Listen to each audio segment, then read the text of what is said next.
Ah! Ugh. Where did I end up this time? Looks like I'm still in my previous body from the university. This should be the terminal that we're talking about. Uh, Hello? Is anyone there? Can you hear me? This is Tox from the Silverleaf Guild. Do we already have scouts in this world?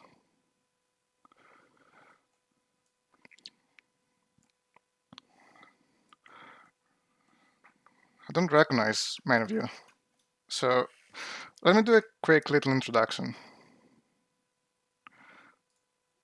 I can just bring up this panel over here. Loud and clear. That's how I like it. Nice. So, what are we doing here? First of all, I'm Tox. Hi. Toxina is the full name. I'm going with Tox for short. I'm a world navigator, part of the Silverleaf Guild. That's a fancy way of saying I go around different worlds, look around, and document what I found, then report back. And also, I set up waypoints so people from the guild can travel to and from this world and to other worlds. And another part of my duties is checking up on our scouts. That's probably you they were talking about. I guess they, I guess the guild rushed this operation with the plague going on in this world. I heard about that, so I had to make sure to warp in from a place where I wouldn't put anyone else at risk, or myself, for that matter. So, once again, I am Tox. So my age is I've honestly forgotten. I've been doing this job for quite some time now. I've been to so many different worlds and so many different bodies in those worlds that I honestly have not kept track. I'm at I know I'm at least five. That's for sure. My birthday is on June 10th. I remember that much. And I can speak kinda four languages. I speak like English, as you can probably see. If not, you probably have a universal translator in your head, which I'm honestly quite curious to figure out how you did that and possibly take it for myself, or at least learn how to make it or where to get one, because that's some pretty good technology there. I speak Greek, which is my native language. Όπως μπορείτε να δείτε τώρα, μιλάω ελληνικά. Είμαι ο Tox, yeah. I can. I thought I could speak French because I took 5 years of French, but I'm still very, very limited in them. I can do like some really basic stuff, like Salut, je m'appelle Tox, je ne parle pas français, tu parles anglais. Hi, my name is Tox. I don't speak French, do you speak English? And I'm also currently learning Japanese. I'm definitely not conversational, but I can handle some basic phrases like "Sumimasen, toire wa doko desu ka?" Excuse me, where's the toilet? Or "Konnichiwa, watashi wa Tox desu. Watashi wa eigo to girisago to furansugo to nihongo hanasemasu ka? Nihongo to furansugo wa amari hanasemasen." So I speak English, Greek, French, Japanese, but Japanese and French I don't speak much of. French I should probably not even have included with how limited I am. That I speak better Japanese than French, and I don't speak a lot of Japanese, so that's quite telling there. Yes, knowing where the toilet is, very important. Also knowing how to say I don't speak the language in that language. It's definitely one of the more important things. So moving on,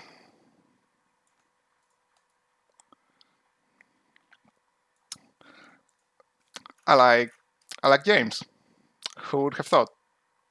I also like art of all kinds, be it drawing, be it video art, be it performance art. I really like art in like all of its forms. I really think it's something like really nice, really personal for people. I love seeing people do art. I love doing art myself in various forms. It's something I really like doing. I also like photography, which technically falls under art, but I felt like there should be a special mention here. Photography is something I really love doing, just going around, capturing the moment, just documenting the world and its beauty. I like exploring. I'm curious. I can't help it. I like figuring out where everything leads. I like stuffing my nose in places where I probably shouldn't. And I really like knowing what's behind every door, per se. Dad jokes. There's gonna be a lot of dad jokes. Like, a lot of dad jokes. Like, too many dad jokes. Too many dad jokes. All of the dad jokes. I also like anticlimactic humor. I find it like absolutely hilarious, and it really tickles my funny bone when it happens. Most of all, I really like learning how to do stuff, and more precisely, learning how to do new stuff. It's the cool part about traveling between worlds. You have so many new rules to learn, so many new ways to interact with the said world and the things inside of it, and even from your own world, like just learning how to do new skills and new things. I really love doing it, even though I lose my sanity while learning it, depending on the thing. Learning how to travel between worlds, for example, and join the Silverleaf Guild. That was quite painful, but honestly, it was majorly worth it, and it's only going to get better and better from here. Now, my favorite color is purple, as you can see, and my favorite animal is bird. I don't care which bird, as long as it's a bird. I don't discriminate. All birds are beautiful. All birds need to be protected, and all birds need to organize a revolution against the humans and take over the world because they have the aerial superiority, and they could very easily do that if they would just organize themselves and form a team.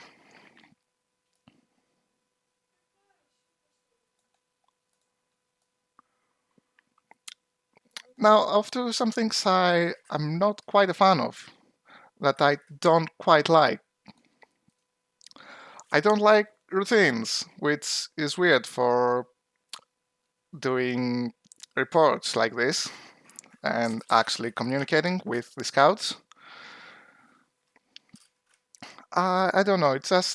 It feels like if you follow a routine too strictly, you just kind of lock yourself in and not allow for much breathing room or alternate routes you could possibly take.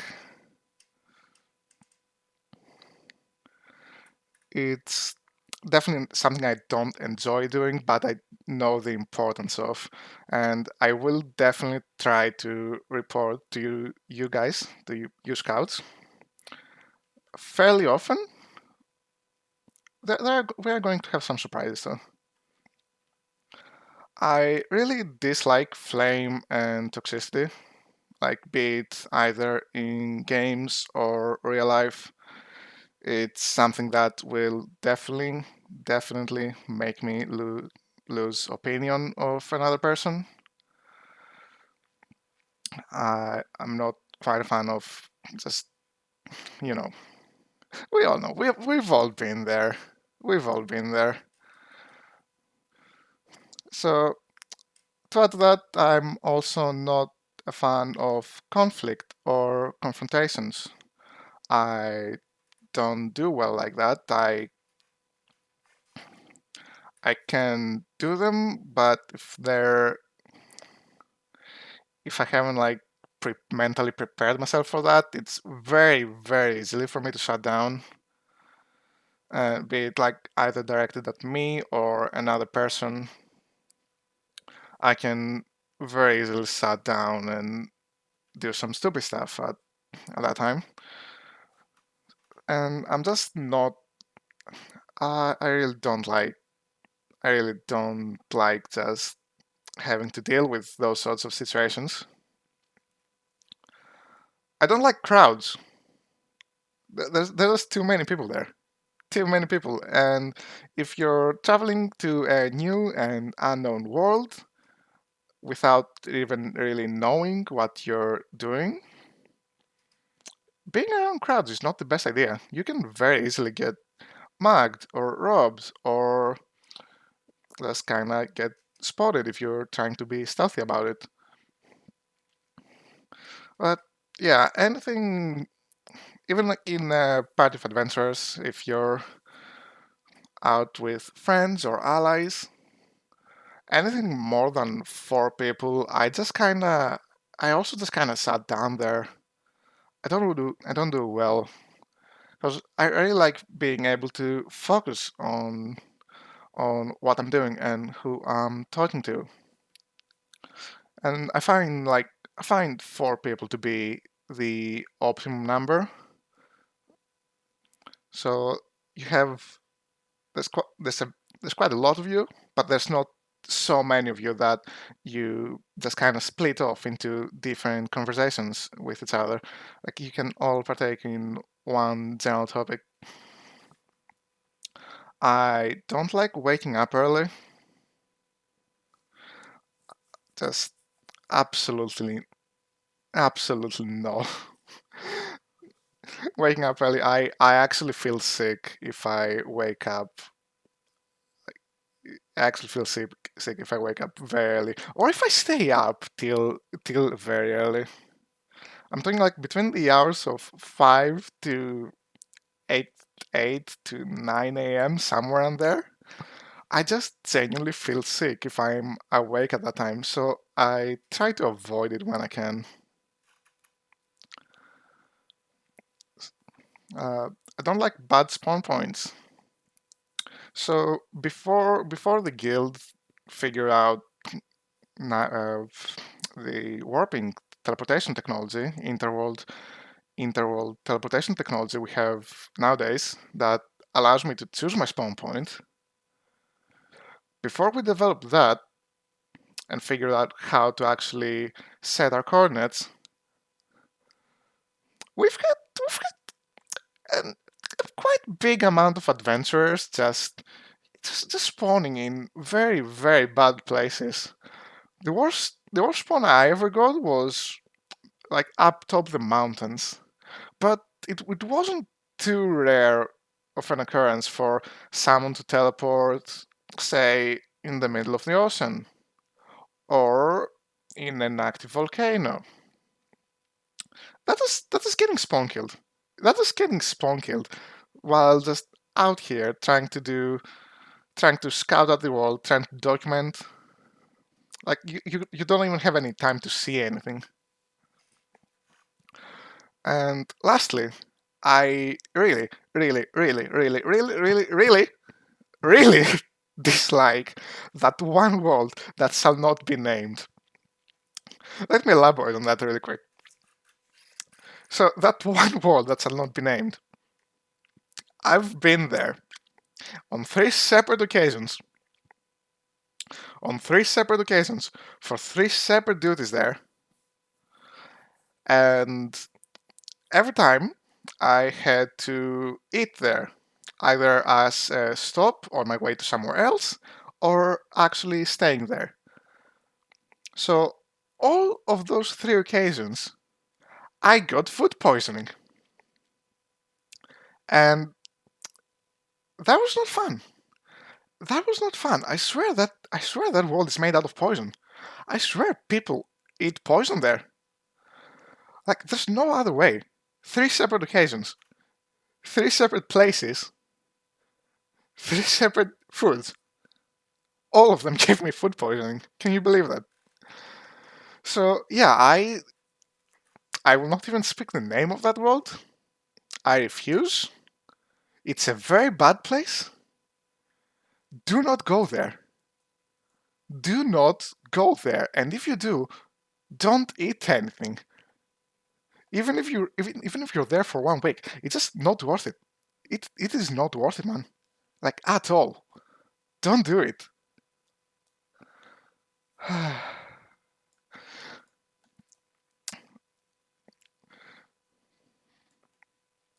Right, so here we have some of my favorite worlds I have been to.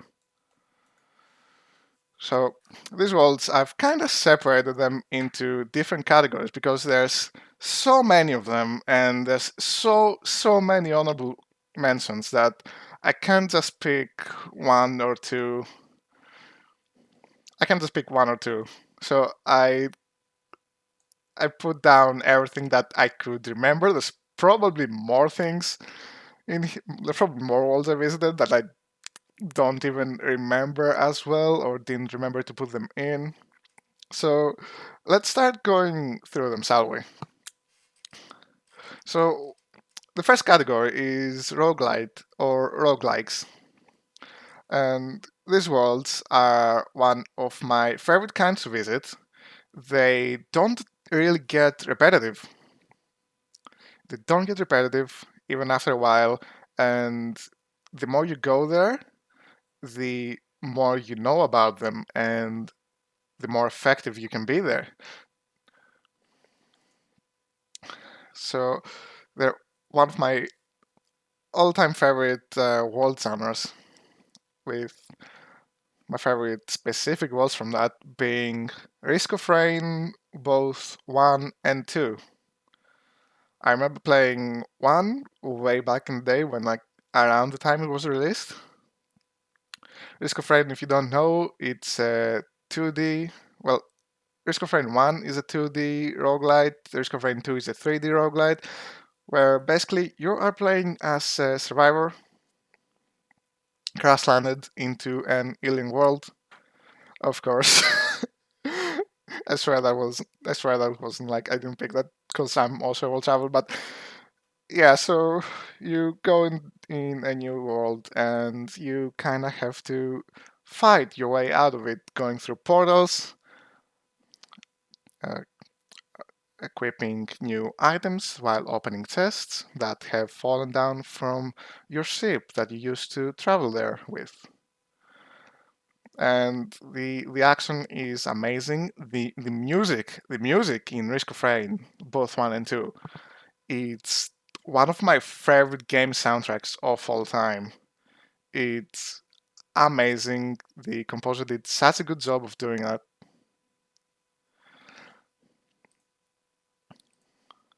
The composer did such a great job of making the music, giving it, uh, despite the constant action, the music there is actually pretty chill, but it also has the action element, which I really love. And moving on to something more new, we have Hades.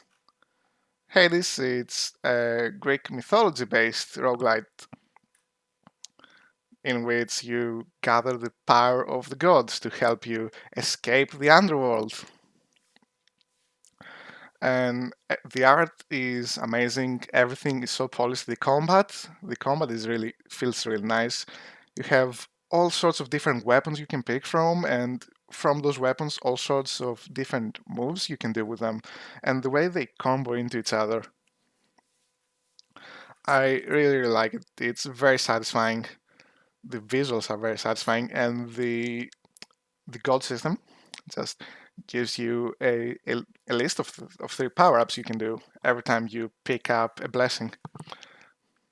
and that really feels nice because it gives you the option to strategize and like just go haywire on maybe you just wanna like be a Pikachu and shoot lightning every time you dash. You can do that, and I found it amazing. All the and then there's like combination blessings you can do if you have a blessing, say from Athena, and then you have a blessing from Hades. They have this one combo blessing where Athena's blessing, like power up thingy, procs Hades's blessing, not Hades's, Ares's blessing. And there's so many things you can do there. I really like it. I'm probably going to travel there at some point again, and probably on one of my reports like this. So, and lastly, another one of my favorite roguelites is Fast and the Light. It's a it's a space roguelite where you have a spaceship, you have many spaceships, and you have your crew. And the whole point is getting to the end of the sector, sorry, the end of 5 sectors, I think. So you can, oh, what was it? I don't really. Do you have to deliver information there and just fight the rebel ship or something? It's something along those lines. You have to deliver information to the last sector. And going through that, you just getting to the last sector is an adventure in and of itself. You lose and gain new crewmates. You help civilians. You have to face some pretty difficult situations. Especially if you run out of fuel and you have to just stand there in space, waiting in the darkness of space while the rebel fleet is chasing after you. And just kind of hope someone comes along and saves you, and that someone isn't there to take advantage of your lack of mobility and just kill you, your crew, your ship, everything. There's a lot of places you can go to there, and it makes for some pretty interesting situations, even though the visuals, like, it's a text based. It's mostly text based with a 2D SIP overlay over it, but I really, really like it. So moving on to moving on to puzzle worlds. So puzzle worlds they're pretty rewarding when you get through them. I'm not very good at them, and that's a bad thing because I'm quite fond of puzzle worlds. So there's a bit of a discrepancy there. So one of my all-time favorite puzzle worlds, and this is definitely like it's The Witness. The Witness is definitely in one of my favorite worlds of all time. It's a game all about, well, exploring the world. That's what I do. And while exploring the world, you find some pretty neat line puzzles. And The Witness is just like a glorified maze puzzle game. But these mazes come in with so many mechanics, so many different mechanics, that you have to keep an eye out in the world to actually get them. The game it doesn't tell you anything. There's no tutorial. There's almost no helpful dialogues. Everything just like the dialogues in the witness are not helpful, like in the slightest. So all you're left there in an empty world, having to navigate it and solve its puzzles silly by exploring it and looking around you and really, really taking in the scenery. Say one puzzle solution may be looking up at an apple tree to see at what brands the apple is at, and then you have to draw a line on the panel, on the maze panel that corresponds to the apple. Another one could be looking at the reflection a faraway object is making in the water and just outline that. You may have to look at the sand to see skid marks on the panel. And there's so many things like that. There's also like a secret. There's a secret in the witness. There's a lot of secrets in the witness, in which the line puzzles all start with a circle. The start point is always a circle, and then you have a line. And those are usually found in the panels, but the more you go on in the witness, the more you go on, the more you start finding circles and lines in the environment itself. And you can actually interact with them. You can actually interact with the environment like that. And now, like when you unlock that layer, the environment itself becomes the puzzle. And as an explorer, I absolutely love that idea. The first time there's the game never tells you this, by the way. The game never tells you this. Like you might notice it, but you might not. It very subtly does. At one point, there's a big mountain, and then you go up the mountain, and there's a panel there with a circle and a squiggly line. So you complete that panel, and well, nothing happens. But if you look behind the panel, there's a river, and that river is the exact same shape as that panel. The game just sadly tries to tell you that, hey, you know how you can complete panels by just completing, like drawing the line there? That river looks awfully like that panel that just did nothing, that you just solved. You want to give it a shot, see what happens?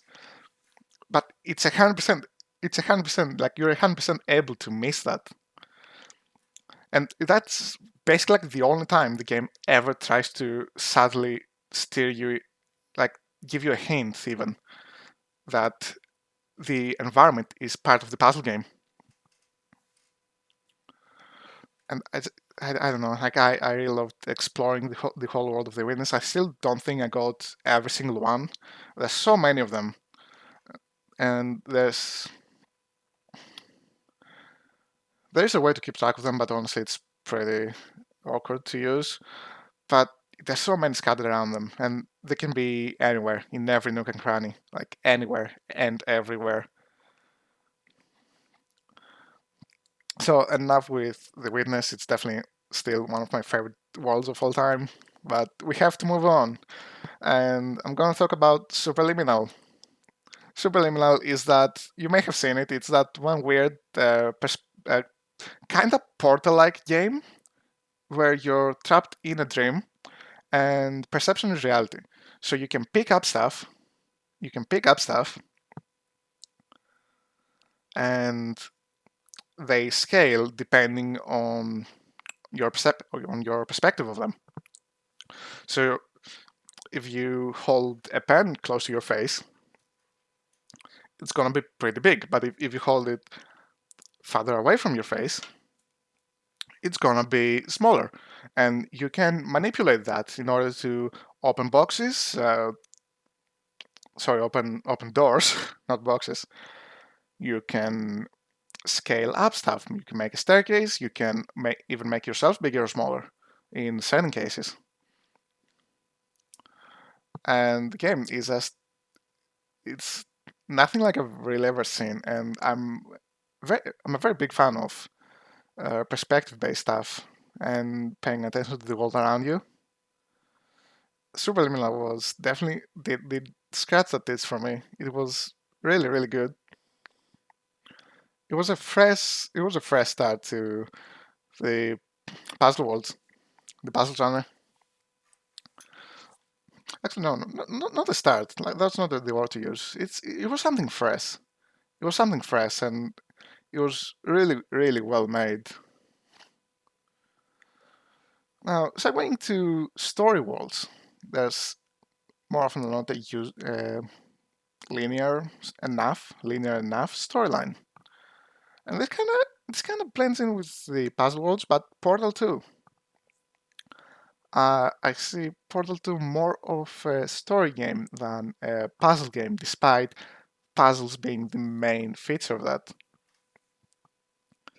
And let's be honest, at Portal 2, probably all know we probably all know about it. It's Portal. It's the second Portal. You have the portal gun, and you make portals, and then you go through the portals, and then you do all sorts of wacky stuff to get to the end and defeat GLaDOS again, because you're already kind of killed there in the first portal. But now you do it again, but this time it's Whitley. So yeah, Portal 2. I really like just the puzzles, but the puzzles were very fascinating. They made you think in some creative ways. You could kind of boundary skip some of them, but you know. And moving on to Journey. Journey is that one game in the desert with the red figure that had seamless multiplayer. So you can at one point you met another figure, and you kind of just journeyed through the world together. The game, like, it featured no dialogue as far as I can remember. It's another one of those very atmospheric games, very storytelling through the world and the environment itself kind of game. And I'm a sucker for that. I'm a sucker for that. I really like just being in a world and being able to explore it. It's something I really, really enjoy doing. And finally, we have the Witcher 3. The Witcher 3 is The Witcher 3. It's very heavy on the dialogue, very heavy on the dialogue, very heavy on the dialogue, and that dialogue is honestly amazing. You fight monsters, you have a very fleshed out world to explore, you have a lot of things hidden in that world, and if you play on harder difficulties, you really have to learn the world. You have to learn where herbs spawn to, so you can make potions. You have to learn monster movement patterns and just their general behavior. So you can just fight them better. And now that I said monsters, Monster Hunter is also a pretty nice game. I don't know what category to put that in, but like it just came to me. Like Monster Hunter as well. Just it, some of the monsters there, like you really have to learn about them in order to actually beat them. Although on that one you mostly have to learn about their attack patterns rather than their behavior and biology. But if you dig deep enough, you probably could do that. It's a very, very nicely fleshed out world. And finally, we have multiplayer worlds, such as Counter-Strike. Counter-Strike's one of those worlds I've been visiting again and again ever since I was little. I got pretty good at it. At one point. I'm very rusty now, but it's one of my most played, most traveled to worlds of all time. Between the previous iterations of it and the newer global offensive iteration of it, it's something I've spent. It's a world I've spent quite some time in, just shooting terrorists and counter-terrorists alike. The strategy element there is really nice, especially as you play with a team, on whether it be friends or like some randoms you found to and just go around with. Even with actual pure random people you just found in the matchmaking. Depending on your level, the strategy element of it is really nice, and you really have to think about what the enemy is gonna do so you can react to that, or you can actually even prevent it from happening. And it feels so good when you just know when what the enemy is gonna do, and then they play right into your hands, and you can just go, "You fools! You just activated my trap card," and just completely outplay them like that. Rocket League, car football, car soccer for maybe the American ones. It's it's something. It's probably one of my most gone to worlds at this point as well. Uh, I've gotten decent, okay at it. I'm not gonna say good, but I will say decent or okay towards decent. And again, it's just very clean. You have absolute control over pretty much everything you're doing, even like in duels and stuff. Because like it's a simulation game. It's physics based. There's a ball. You're a car. You hit the ball, and depending on how you hit the ball goes into the enemy's goal, preferably. And again, there at higher levels of play, it's really nice to just be able to do like some really clean hits and like not only are both sides just fighting physically with like just sending the ball across the map, but they're also fighting mentally because hey, okay, we can send the ball down at their field, but then they're gonna have control over it. So maybe we should keep the ball closer to our field, maintain control of it. And I'm very oversimplifying this, but there's both the physical aspect and there's also the mental aspect, the strategy aspect of it, and that's something I really enjoyed. Yeah, it's something I really enjoy in games. Lastly, Warframe. Just Warframe. I've spent an ungodly amount of time there. I've spent an ungodly amount of time there. Uh, the story is very good. After a point, the new player experience. No, no, we're not gonna do that. We are not gonna do that. No, the new player experience. No, the farther and farther you get in the game, the more enjoyable it becomes. But it's also a grinding game, so the more you get into the game, the more stuff you have to grind and do stuff with. It's a very fun game to just have like something open on your other monitor or other screen something and just be there. You don't have to think. You just go there, you kill stuff. It's basically Doom, but endless and multiplayer. It's multiplayer Doom. You just go there, commit genocide, rinse and repeat until you have what you were looking for, and then do it all over again. Maybe do like an actual story quest every now and then when they release. They're really really good. It's free to play by the way. It's the best free to play game I've ever seen, and they just keep on going. The community as well is really really nice there. It's amazing how nice the veterans are. Like you could just go to your region set, say, "Hey, I'm new," and like within minutes, like you're probably gonna get adopted. So, right, reaching the end of the best worlds I've been to, all-time favorites. I'm gonna start with the OS2, Divinity Original Sin 2.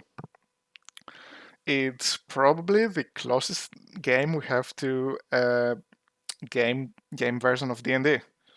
You like it's one of the best role-playing experiences I've had. The world is insane. It's very very big. It's very fleshed out, and you're free to do pretty much anything. There like no one NPC is going to softlock you as far as I'm aware. Nothing is out of bounds, providing you can actually pull it off. Say you want to be an art thief and just steal art pieces, you can do that. You want to be you want to summon an army of familiars, you can do that. You want to just stab people and just regular fight them, you can do that. You want to commit genocide, you could do that, and so on and so on. The world is so vast that it's gonna take multiple playthroughs to even experience half of it. There's there's a very good moment with one of the, all right, like, yeah. So there's main characters, quote unquote. There's quote unquote like pre-made characters actually.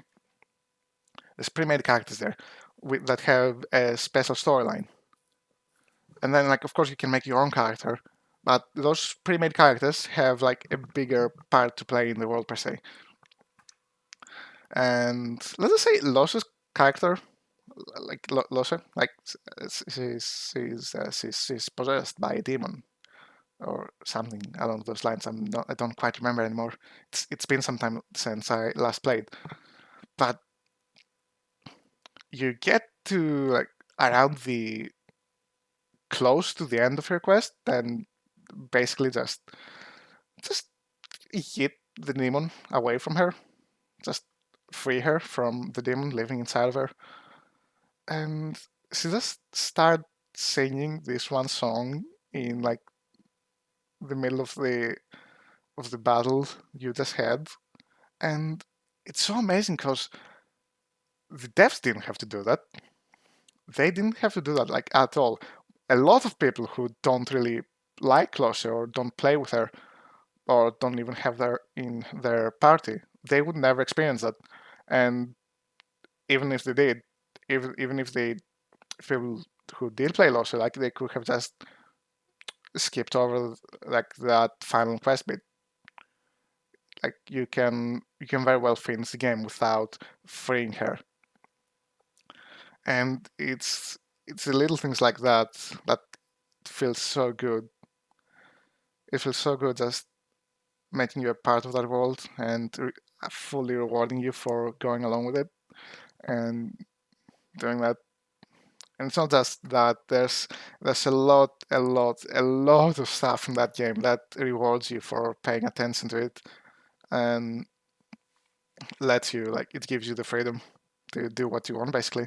And speaking of freedom to do what you want, what game does that better than Minecraft?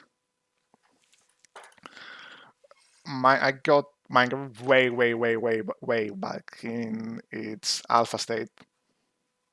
There wasn't a lot of things to do, but it was an empty world. You could endlessly modify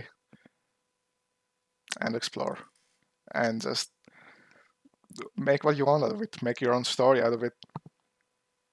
And that's something I really enjoyed that. And of course, as time went on, more and more things were added. More, like it got even more popular, and it's probably the game I've spent the most time on. Like overall, it's been what now, like 10 years? It's been out somewhere around there. It's it's absolutely insane the amount of freedom you have to do what you want, the amount of stories, especially like if you're playing with friends on a server, just like you and your friend group or you and like people you've met online or something, which which may or may not be your friends. It's like just all being in one shared space there and just interacting with each other. That, I really like that. It's it's insane. It holds a special place in my heart. So we're gonna move on though, because I can't just keep on talking about Minecraft all day. So, traveling around worlds, I document them as well, and I've run into documentation of them called Movies and series. I haven't been in those worlds myself, although I would really, really like to. And three of them specifically. So, Lord of the Rings, one of my all-time favorite movies. I, especially the extended versions, I make sure to watch them at least once a year, like the whole trilogy. More often than not, straight. So like that's what, like 12 hours. That's 12 whole hours of just the Fellowship of the Ring. And you might have sensed the pattern here by now, but once again, very beautiful world. It transports you inside of it. It's very well fleshed out, and the whole aspect of it being like it's not some it's not some grand adventure or something. It's you're seeing the whole world. Of course, there's Frodo with the ring, and that's gonna have worldwide consequences. But it's not really about Frodo tossing the ring in the volcano. It's about the journey. It's about traveling there. It's about what happens while going there, and it's that traveling aspect I really like. It's not the end goal; it's the journey. It's about actually traveling, seeing through the world, exploring it, like meeting people in there, making allies, making friends, losing friends. I find that absolutely beautiful. And then we have the Mandalorian, going straight from we're going straight from medieval fantasy to sci-fi, science fantasy at least. So hot take here, I wasn't too big of fan of the actual Star Wars movies. I mean, they're pretty good. They're pretty good, but it just didn't hit me as much as Mando did. I do consider Mando to be one of the best Star Wars media we have. I don't really know if people agree with that or not, but again, it's about the journey. Like, sure, okay, he's looking to protect the kid and take him to like where he belongs, to back to his species. But at the end of the day, it's just the Mandalorian and the kid traveling around the universe, going around different places, different worlds, exploring them, meeting people there, and that's just beautiful. I I sorry. It's just I'm a really big fan of just traveling and just experiencing what's there, taking your time to stop and look around you, to really take the world you're in and your surroundings in, because at the end of the day, we're all part of this world. We're all part of this world, or like whichever world we came from. I'm not part of this world technically. I'm here now, but I'm not originally part of this world. But that's why I decided to start traveling around different worlds. Because if my world is so nice looking, not nice looking specifically, but if my world is so nice and I took it in, I want to see what other worlds are like. I want to experience.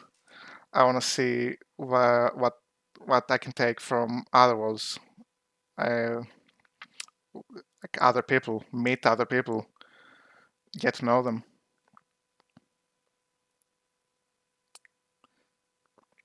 Uh, yeah, I don't know what to say honestly. Just the journey is a very very big part of why I do what I'm doing. Why I really like doing what I'm doing. And from that, let's go over to Avatar. And following suit with the pattern, once again, beautiful world, very fleshed out. The gang, they're just traveling around, going to different places, taking them in, meeting new people. I feel like I'm repeating myself way too much, but honestly, this is what's driving me. This is it's something I really enjoy doing, and anything that just manages to capture that feeling of traveling and getting to experience the world, take in the world around you. Anything that manages to capture that feeling perfectly, just it's gonna capture me as well.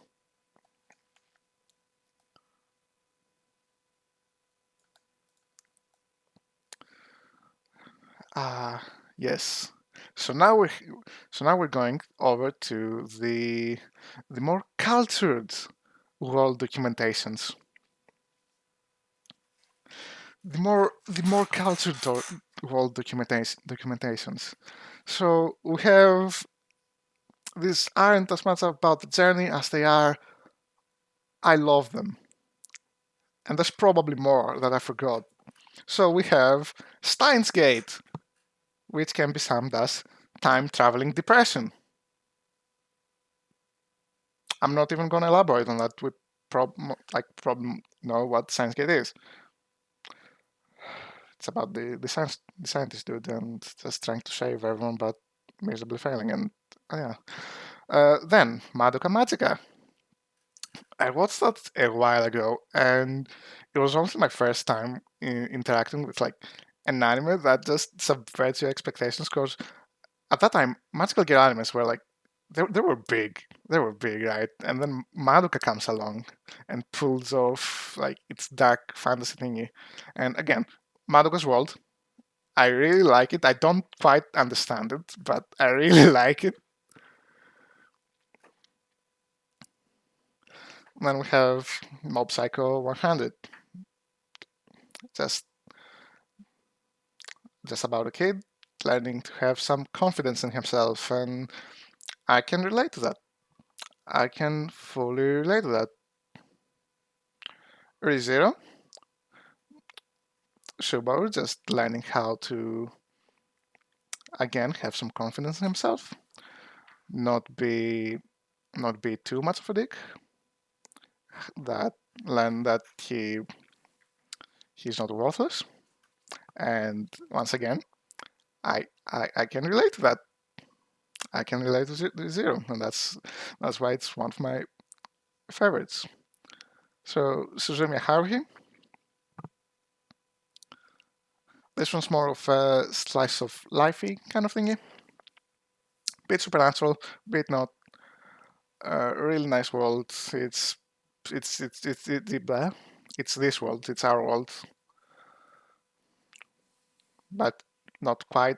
Suzumiya basically just kind of summoned a whole bunch of fatty wacky stuff, and that started happening because she found the normal world boring, and summoning aliens and time travels and the like just makes it more exciting. And yeah, yeah, finding like something in this world to have exciting. It's nice. It's really nice. Doctor Stone, 3,000 years have passed. Humanity's been turned to stone, and people are just now starting to revive. That one was a very emotional one, surprisingly, because I'm a sucker for humanity and like how we just continuously like evolve and just make life easier, kinda for future generations that we might not even like we will not never get to experience what the newer generations will, but they won't be able to experience what they are if it wasn't for the ancestors just building up on it. Uh, I don't know exactly how to describe it, but just having the humanity just build upon each other, just standing on the shoulders of each other, it's it's something. It just honestly makes me want to tear up. Every like if I think about it too much, I'm just gonna tear up because it's on one hand, yeah, we're selfish creatures. Let's be honest. On the other hand, isn't it the ultimate selfless act to just help help move along our species, help make life easier for like the future of us?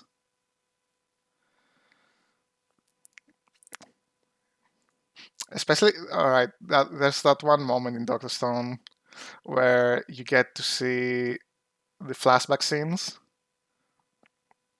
and see what happened to the main character, Senku's dad, how he just landed from space and with his crewmates, of course, how they all just landed there and they're practically the only people alive. And through that, you got to see like their how like their relationship kind of formed, how they made sure to preserve the the species, how they tried to send a message to Senku in the first place, like 3,000 years later. Especially like that that one scene. That one scene. Is that in the anime? Hold up, is that in the anime? Potential spoiler warning. I'm not. I don't remember if that's in the anime or not. There's that scene where Byakuya just spends so many hours, so much time, so much time in the river searching for a tiny piece of platinum because that was gonna help Senku in the future. And you can see him, like you can visibly see him age as he does that. It's in One Piece kind of thing, and that sort of dedication to the future generations is it just makes me really want to tear up on thinking about it. Okay, and enough with Doctor Stone. Made in Abyss. This is one of the excellent worlds. The world is very interesting to learn about. I also really enjoy seeing just how bad it gets. Because every time, every like, I read the manga for that as well, and every chapter, every episode, you think to yourself, oh, oh, that's pretty bad. That's pretty bad. It can't possibly get worse, can it? Spoiler, it always does. It gets progressively worse and worse. I just want to see like where it leads to. Honestly, at this point, just morbid curiosity. It's just morbid curiosity at this point.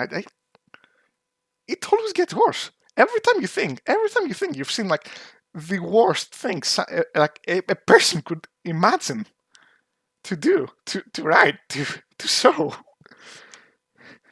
It gets worse. It gets worse than that. And I just find it really interesting. The world, though, the world's amazing. The world is absolutely amazing. And just very, very abruptly, we're gonna go over to Love is War. It's one of the very few comedy anime I actually found funny. Yeah, it's very wholesome. Very wholesome. Literally everyone in the main cast being a tsundere leads to some very funny moments. I'm all down for that. It did crush my heart at the fireworks arc.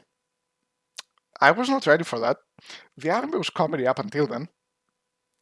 Like, okay, like you just go in thinking, oh, okay, it's just a romantic comedy, sure. And then it hits you with the fireworks, and then you just cry for like 5 minutes straight. So that was very nice. Also, season two, like where like Miyuki's dad just outplays Kaguya there. Just I screamed so much. Probably the whole neighborhood woke up at that time because I watched anime like really early in the morning because I don't I don't wake up early, but I do stay up quite late into the early morning, and I just screamed so much there because it was so unexpected. And see, it was such a nice moment. It was such a nice moment. Dororo, another one that whose world I fell in love with, whose storytelling I also fell in love with. Because once again, okay, what was his name? Hikimaru, right. So Hikimaru, like he just wanted to fight the demons, get his limbs back, because he was basically robbed from living a normal life. Like, yes, okay, that's the end goal. But what the anime really did a great job at showing is it's the world around them. Like, okay, sure, he goes around just killing different demons. Oh, and like the more he kills, the more human he becomes, and the more human he becomes, the more flawed he becomes, and that's also very nicely done and very subtle character arc there.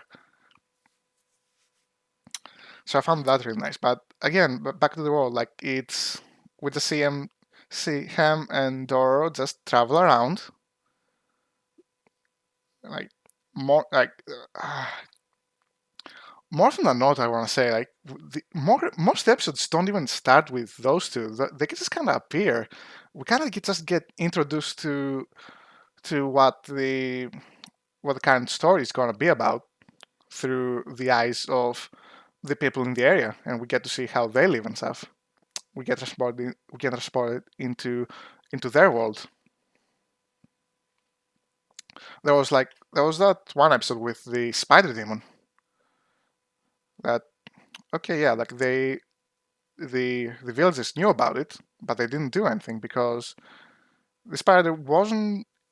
See, I don't remember if she was evil or not. I remember she did kind of like that one guy, and they ran off together. But the villagers they also like had her protection, so it was a kind of nice relationship they had there. It's those moments that I absolutely live for. It's those moments that I really love seeing in media and stuff and real life, of course. Just being part of the world at that time, like no grand plot happening, no grand adventure happening. Sure, some people may be having an adventure of their own, but in the grand scale of things, it's not gonna do much. It's not gonna do much. It's not gonna affect uh, the whole world rather than affect themselves more. And it's those moments where you're just part of the world and you're kind of just doing stuff. You're just existing. You're living in a world, in a living, breathing world. Those are the things I really like. And with that Vinland Saga as well. Uh, this one manga more than anime. I did get introduced to it through the anime, but I always knew about it as a manga. I was always hearing about how it's a very great one, but I never really had any driving force to go read it. That's still the anime came about, and I got introduced to it, and I saw like 3, 4 episodes, and then I just kind of caught up to the manga before the anime even ended, because the world is just that nice. And once again, not a grand adventure, just part of the world, and a whole lot of character development, a whole lot of character development. The anime doesn't even touch on it. I really hope it gets a second season, but it's gonna be hard because it really changes pace. Because the anime, it's Thorfinn's like teenage years, up to Thorfinn's teenage years, where he's just a small ball of anger and revenge. It Don't get me wrong, it's absolutely worth watching it if you haven't. It's such an amazing story. But yeah, Thorfinn is just a small ball of anger and revenge. So you're just your average Soren protagonist. But the anime is not about him, despite him being the main character. The anime is about it's about the world. The anime is about the world, and Thorfinn only plays a small part in it. And the reason why I hope it gets a second season, but I doubt it ever will, is because the first the anime adaptation is sold on the action aspect of it,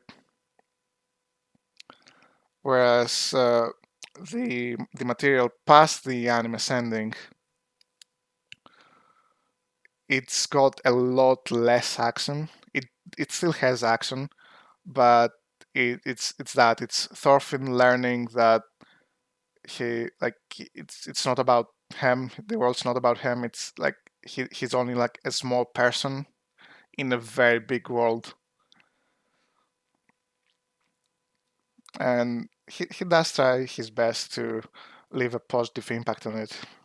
I mean, in the best way he can, and that's something like worth doing. Absolutely. And almost said a spoiler there. I'm not gonna say any spoilers for this one. It's very much worth just going into it, reading it, or like if you're not into reading as much, just hopefully wait till we get a third season. It's definitely one of the best stories I've read. So let's talk about Taisuken now, right? God, these segues are so good, top notch. So Taisuken, three girls, three girls just wanna make art and animation. So, well, two of them want to. The other is their manager kind of thingy. But remember how I said I like art? I study art as well.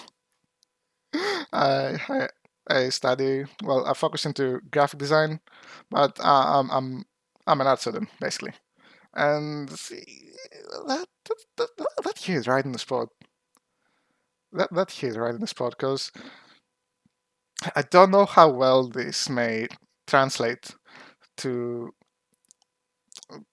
maybe people who haven't really tried art so much or haven't fallen in love with it as much, but oh, maybe like game dev as well. Like it kind of applies to that as well.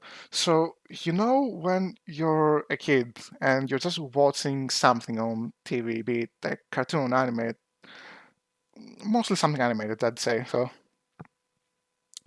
and at one point you get hit with the realization, wait, someone made this, someone drew this, someone drew this sequence of pictures and then strung them all together to create this story. And it's such a big feeling. It's such a realization when you first make it, when you first connect the dots. Because it's something we usually take for granted that, oh, okay, it's animation, that's just like how it's presenting itself and stuff. But when you really just fully understand what it means for like an animation to be animated, for someone to just go through it and draw all the pictures, string them all together, animate them, bring them to life, it's such a big feeling. And that's only like the animation part. There's like, I don't remember any of their names, but like the short girl, the concept artist, That's like she created the world in which the animation is set in. And again, concept art, that's a big part of animation as well. A big part of a lot of stuff really. And again, Isaac can just hit it hit that feeling of first first discovering, first like realizing that thing. It hit it right in the head and it brought you right back in that exact moment for like when you may have done. Also, the world's amazing and brings you into it, but we've already gone through that. Blah blah blah blah blah. Um, I don't want to repeat the same thing all over again. Full Metal Alchemist. I actually only fully watched that earlier this year. I always knew about it, and I always knew like the big plot points. So I felt like, oh okay, I know the gist of it. I'm gonna watch it at some point, but it wasn't really an emergency. But I did finally watch it this year when the first lockdown never started happening. And I fell in love with the world. I fell in love with the characters. All that nice stuff all over again. So yeah, world nice. Konosuba, just just like another very funny comedy anime. I don't find a lot of comedy anime funny. Konosuba is really funny. Um, I also go around worlds quite a lot, so the isekai bit. I swear I'm not like like your generic isekai dude, but you know, I like seeing other people travel around worlds. I like my fair share of that. I like seeing just people just experiencing another world and all that. And there's probably more that I forgot or felt like not really including. Otherwise, this list would go on for pretty much all day. So let's put that down for now and go over to music. Because, yeah, I listen to music. Who would have thought? And my music taste, as you may have read by now, they're all over the place. You have Powerwolf, who are most known for metal. You have 21 Pilots, who are like alternative rap dude thingies. And their video clips are pretty nice, more often than not. And younger talks love them. Older talks also love them. I love them. They're really nice. They're really nice. They have like a fresh air around them. Lisa, um, learned about her through anime. Really like her music. So same with Myth and Roid. They've done a bunch of openings. They've done a bunch of openings. I think that they've done Overlord. They've done Boogie Pop, the newer version. They've done Log Horizon. I want to say. I think I don't remember that. I don't remember if that was exactly them, but there's been there hasn't been one opening of theirs that I haven't enjoyed. So Imagine Dragons. I haven't heard anything about them for like quite some time, but when I did listen to them for quite often, their music was pretty nice, and it was one of those like really popular bands that I also seem to enjoy. Because oh god, I sound like a hipster, didn't I? No, no, I'm not saying. I'm not saying that. They're mainstream. They're normie stuff. No, it's just more often than not, I can't seem to relate so much to like other peers And Imagine Dragons was one of those times where I could talk about the music and have people actually know what I'm talking about.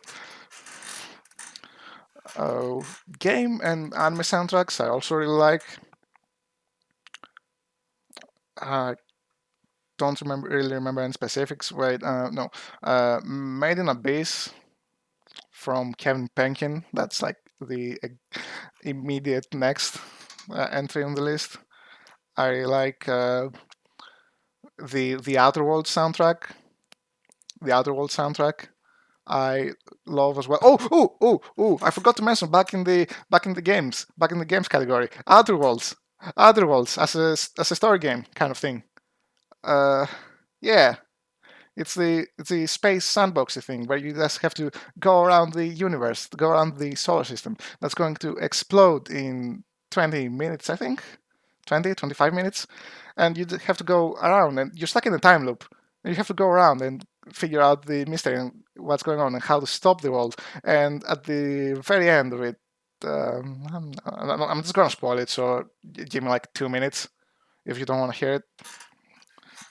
So yeah, at the end, you just learn that you can't stop it because you're one person. How like you're one person, like in the grand scheme of things, that's absolutely nothing. The universe does not care about you.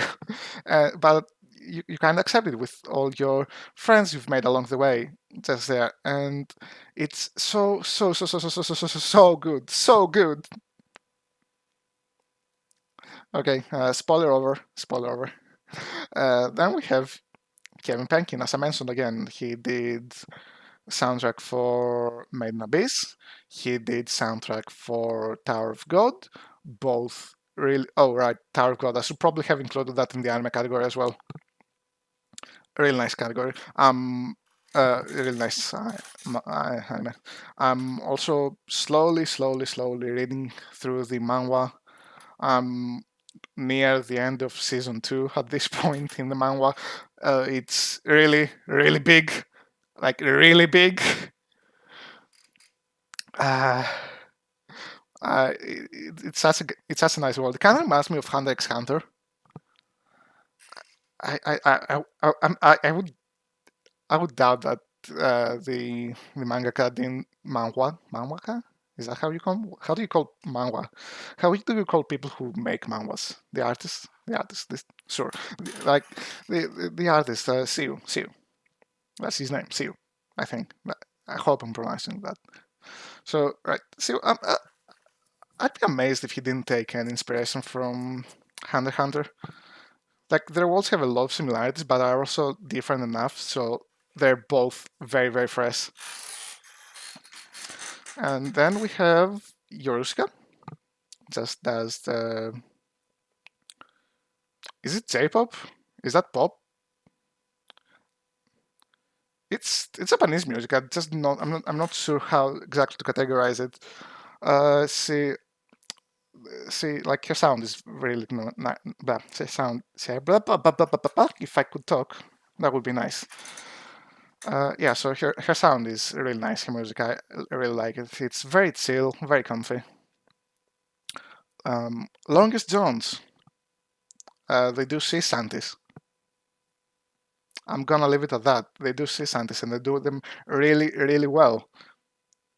Tversis, Tversis. I'm not sure how to say the name, but again, very nice music, very comfy. And also speaking of comfy, Lily Pitsu, she's streamer, YouTuber, part of like offline TV things, but she also makes music. And it's very wholesome, very chill, laid back music, and I am all down for that. I absolutely love it. We also have Millie, another person I learned through anime. I think, yeah, I think it was her who made the Goblin Slayer intro. That's where I discovered them from. And World.execute me. That's a really nice song as well. And finally, Alan Walker. Haven't heard him in ages, but I really like him. Here, I really like. I also really like his whole aesthetic going for there. And again, like his music, like he said before that he's making music for that kind of emphasizes people growing up in online communities, which is something I've been kind of part of. Um, so yeah, like I no surprise there. Didn't have many friends, so the internet adopted me. So yeah, moving on. Some fun facts. Some fun facts about me. So I've been in over 200 worlds. That's quite a lot of traveling, quite a lot of worlds, and it's honestly been very, very fun. And I hope I can continue doing it for years to come, centuries to come. I also have an advanced sense of smell. Now you'd think this is a silly superpower, but it's so mundane that it doesn't really help. More often than not, it just makes me want to throw up when I walk by something that smells really bad. Say a dumpster or someone who hasn't showered in 5 days. I can also smell like if anyone's cooking from my room, like with a closed door, more often than not. So yeah, I can type very fast, pretty fast, around 100 words per minute fast. Uh, I did say I spent quite some time. I spent quite some time in the Counter-Strike world, in the Counter-Strike Global Offensive world, and a, a good amount of that time was spent just playing the game semi-professionally. I was in a semi-pro team. We played some tournaments. We won some tournaments. That was nice, but we broke up. I also used to play Minecraft competitively. There was one time where I was in the top 0.1%, I think, in Skywars on the Hypixel server. And before that, third place.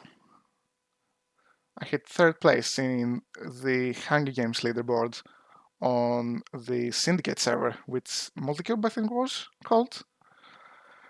That unfortunately sat down before I could grind myself to the top of it. There was also this one world that was a hub for other world travelers. I spent some time there and kind of just rolled my way up to Grandmaster.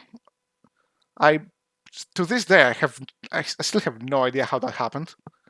I I swear I wasn't even like CS:GO and Minecraft. Okay, I put in some effort in that, but like Heroes of the Storm, that was like back in the beta as well. Heroes of the Storm, I just kind of started playing ranked, and it just kept on working. And I hit Grandmaster. I got a pretty neat wolf companion mount pet out of it. I wonder what he's doing nowadays. I haven't been back there in years. Because after hitting Grandmaster, I realized that I don't actually like the game. I didn't enjoy playing the game. I just kind of played it. So I kind of gave up on that.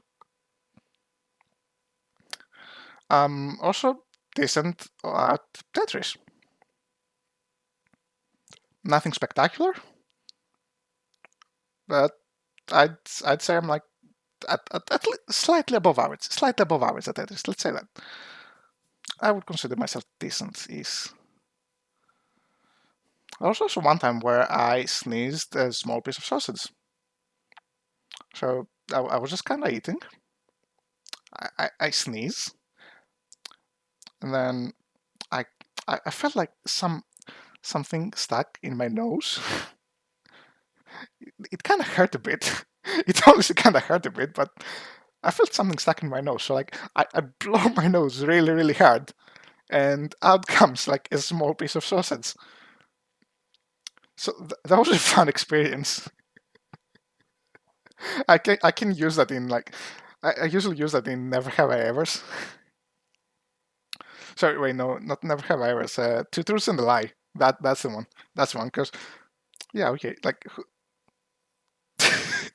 like who's gonna buy that? Like honestly.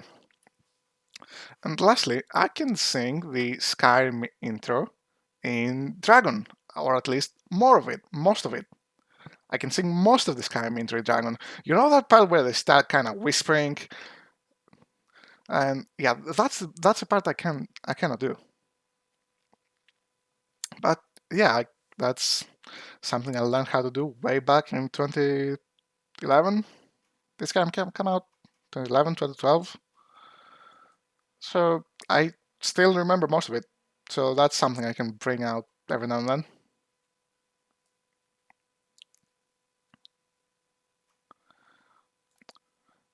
Okay, so with all that said, it's time to hit the goals section. With all that said, like what am I here to do? Why did I come to your world? Why did I come to this world other than to look around and experience it?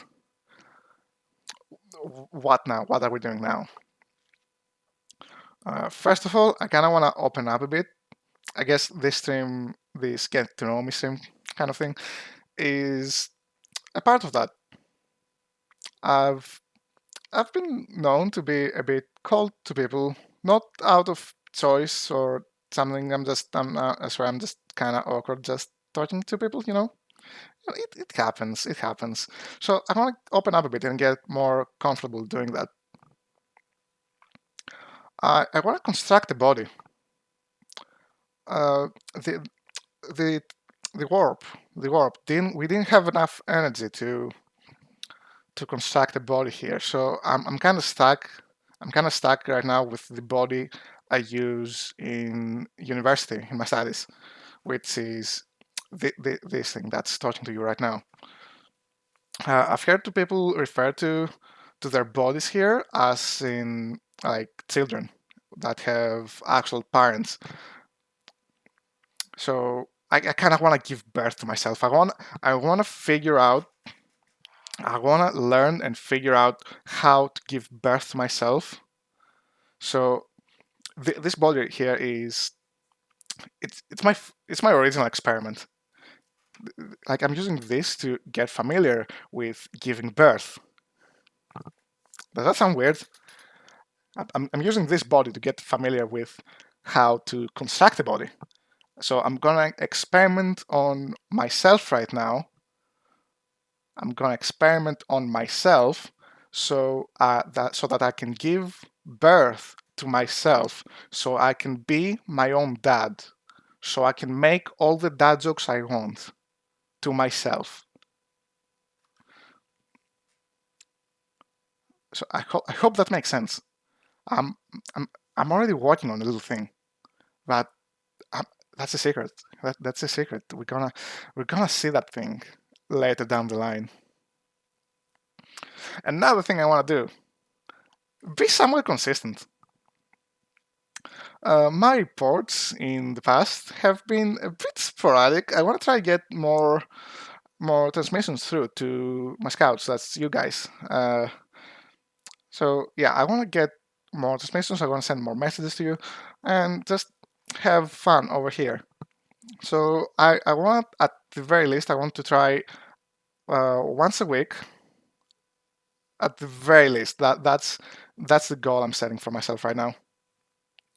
And things with university may sometimes not quite work out, but I kind of want to put that in my schedule so I can start to find a better balance.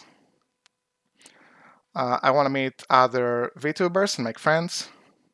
I need allies in this world. I'm not sure how the world works, and I'm gonna need some allies. I'm gonna need I not need. I just want to make friends in this world. Okay, I want to make friends in this world. That's my end point. Uh, As I was saying earlier, I really enjoy just taking in the world, and part of the world is the people, of course. So I want to get to know people. I want to talk to people, collab with people every now and then, maybe. We'll see. I want to start a cult, and I'm not going to elaborate on that further. I also want to speedrun something or invent a run. I used to like casually speedrun other things, but I've never submitted a proper run. Mostly because I've never really finished a proper run. It's all just attempts that I've cut short because I felt they weren't perfect, and I wasn't that comfortable with submitting a not perfect run. But I do want to get one speedrun like not 100% category, but like 100% through. I want to like no matter perfection, I want to get through it and submit the run. Maybe Minecraft. And speaking of Minecraft, there like that's the inventor run category there, parenthesis in there. So in Minecraft, I was in the speedrun Discord for a short while learning how to actually run the game because I've been playing it for a lot of years, but I've never actually run it, and that's where like a lot of my non-successful attempts came from. But I was in the Minecraft speedrun Discord at one point, and like we were chatting around there, and like there was an idea like someone spewed it out about an obtain all items run category, which has never been done before. It has never been mapped before. So I want to see if I can at the very least theorize like the theorize the run, theory craft the run, and maybe do it. It's gonna be a long one. Just obtain all items in Minecraft. Maybe we can do some exceptions with potions and things. I've been thinking about that. About like, okay, if you get one potion, it's that like the others are just another effect, so it doesn't exactly count as all items. But say the bottle itself, the the filled bottle, the awkward potion, and then the proper potion. That's four different items. That's four separate different items. So they would all count. But if you get a proper potion, say you got all the potions. So I've been thinking about that.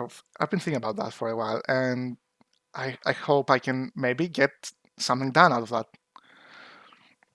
And lastly, I just want to have fun. Like I just want to have fun at the end of the day. At the end of the day, isn't that what we're all here for?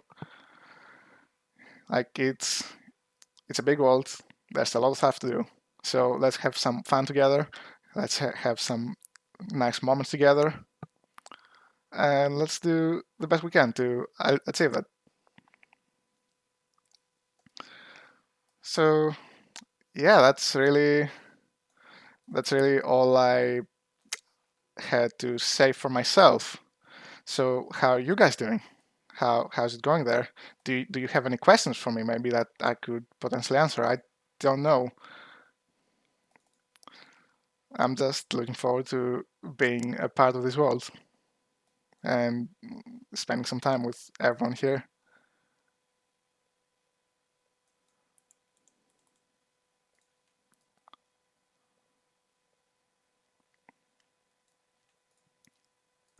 Okay, so I don't really see anything. Well, I could probably do the Dragonborn in Dragon because I claimed that, but I should I should probably provide some proof for that, shouldn't I? Uh, so there we go. I'm just gonna bring that up really quick,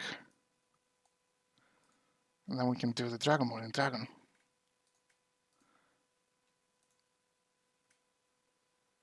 Oh, do do do do do do do do do do do do do do do do do. Oh.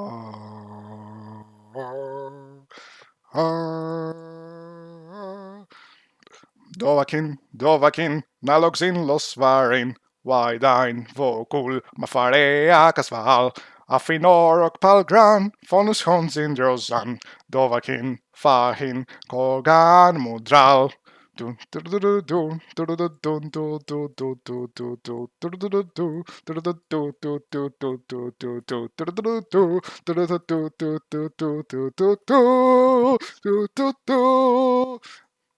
is the part I don't know, so I'm just gonna skip ahead.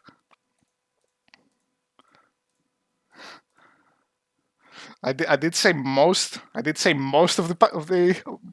I did say most of the song I can sing. That's the part I can't. That I don't remember even.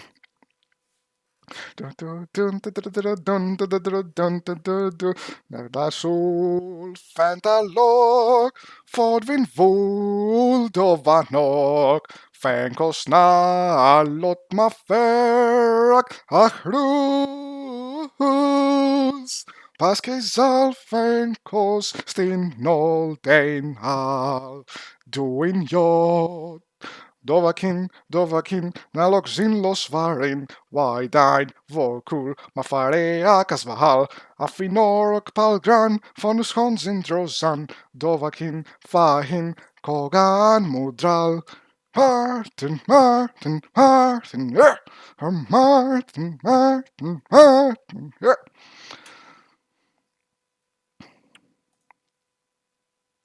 I, I hope, I hope that didn't destroy your eardrums. I know it's gonna definitely destroy mine when I'm like looking back at this to edit stuff. But yeah, that was fun. But here you go. Here's proof. And I know you can't see it, but there weren't any lyrics on the video for the instrumental there. But yeah, that's honestly been all from me for this time. I'm gonna try. I'm gonna try to uh, get some things done, and hopefully meet you here again next week.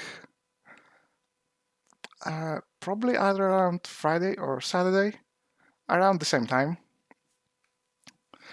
Thank you all so much for coming. I honestly didn't expect more than a single person to come, so that was a very pleasant surprise. Thank you so much. Yeah. We are gonna have some surprise streams every now and then as well, because my schedule is like very inconsistent, and yeah. So, best way to keep an eye out for that is check out my Twitter. There's also like other random stuff on there, but I do post when I know for a fact that I'm gonna stream, whether it be same time next week or maybe just a surprise stream in the middle of the week somewhere. I don't know. I genuinely don't know. I God, I messed up. Bottom line. Right. Again, thank you so much for coming, and I'm gonna see you all next time. Bye.